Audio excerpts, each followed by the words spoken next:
Hello and welcome to yet another edition of Inside India. Today we take you to an interesting place. It is on southeast coast of India on the Tamilnadu coast. We have heard of Rameshwaram temple and the Rameshwaram island. Close to that there is an interesting place, a ghost city where nobody lives. 50 years ago, in 1964, it was a bustling city with a railway terminus and an embarkation point, and all the workers, especially the estate workers, plantation workers from all over the country used to gather there, and they used to move on to Sri Lanka. Tamilnadu is just 18 kilometers from this land end.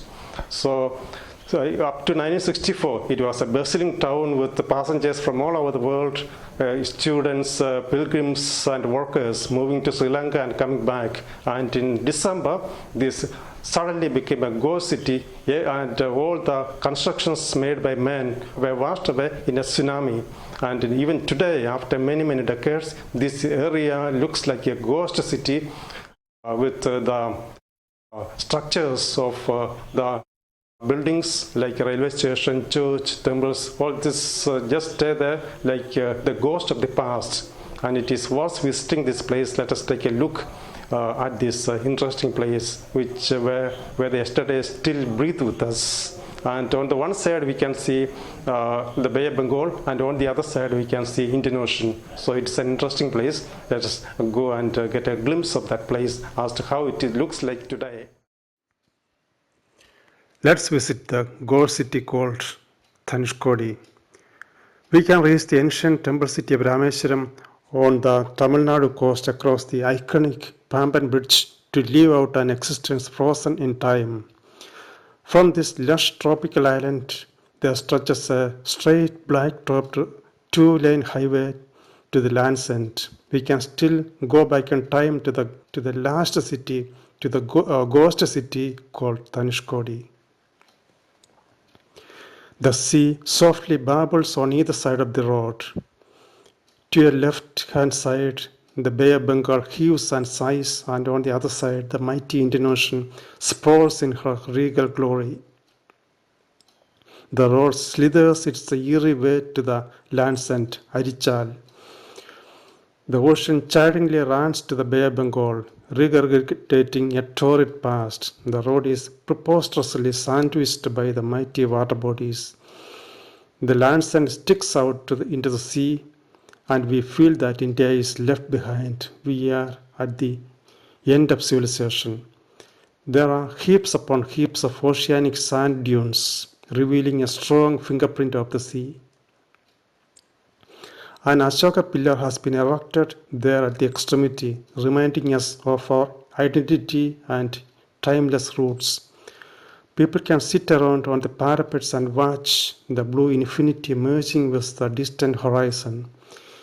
Invisible silken tentacles pull us back to reality.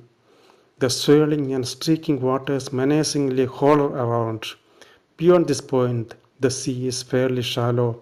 Oft the narrow landstrips emerge like beads on a string, especially during the low tides. The Adams Bridge, the legendary land connection to Sri Lanka, is purportedly built by Lord Ram and his multi-species army for crossing out to Sri Lanka to redeem Sita, the Indian Helen. Here time is frozen, an awe-inspiring stillness descends on us.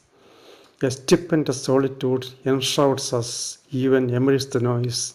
This is Dhanushkodi, the glorious city of a none too distant past. The city known for its splendors, a strategic embarkation point for international travelers.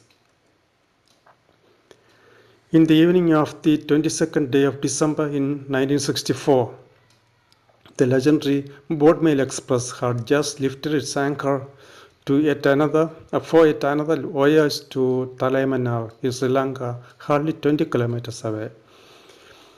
It was the last voyage of the steamer. The city was on short notice eclipsing into the depths of time.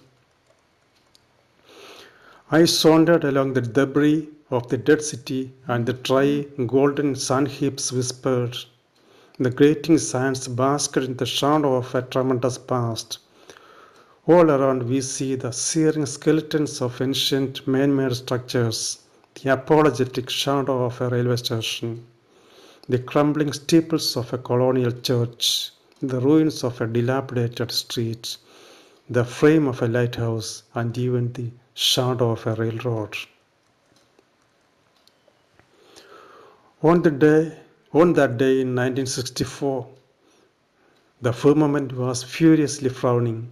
People were used to the moody nature of the sea. They went about their daily domestic activities, but a catastrophic cyclone was taking shape at the Andaman Sea. The rugged city dwellers were case-hardened and thick to the vagaries of wild nature. The boat mail S.L. Irvingston was steaming away to the shores of Lanka with passengers from peninsular India, the plantation workers going to Sri Lanka. From Talaimanar, a train would take them to Colombo, the national capital of the island nation. At the same time, the Pamban Rameshwaram passenger train from Madurai was chugging its way across the Pamban Bridge, an engineering marvel. In the malicious gloom of the descending gloom, the driver might have impotently sighted the monstrous wave 40 feet high, storming in to devour the train. The petrified driver could not do anything. The train was like a puny little toy, tossed away into the watery depths along with the passengers. The train was full of Christmas holidaymakers and international passengers passing over to Sri Lanka. The wind had attained a speed of 240 kilometers per hour. Man-made structures were tossed and twirled and thrown away. The passengers in the prime of youth were thirsting for life and all the excitements that life was saturated with. The town had turned into a graveyard of collapsed buildings. Parents ran helter-skelter with their kids and for their dear ones. The power lines had snapped. Darkness descended. People were separated. Walls collapsed on hapless people. The whole island was washed away by the furious saline waters. The sea swirled and roared with a primordial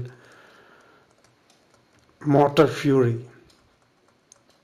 The island with its people sank into oblivion. Few people took refuge in the stout railway station to save themselves. Very few managed to swim to safety. Telecommunication links were snapped. With a pernicious slowness, news filtered out.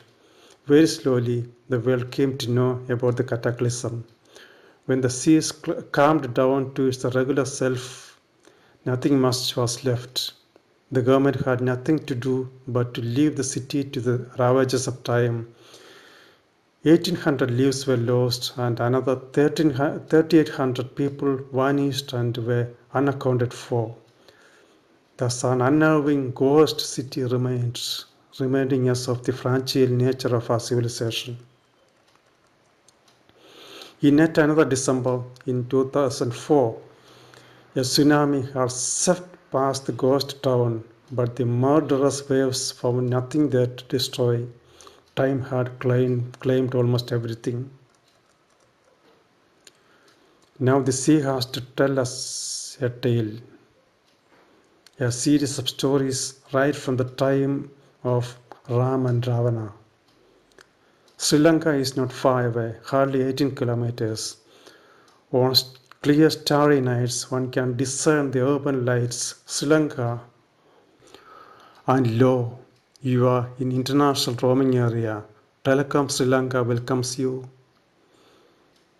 There was a time when you could travel to Colombo by train from Kollam or Madurai, covering the Adams Bridge on steamers.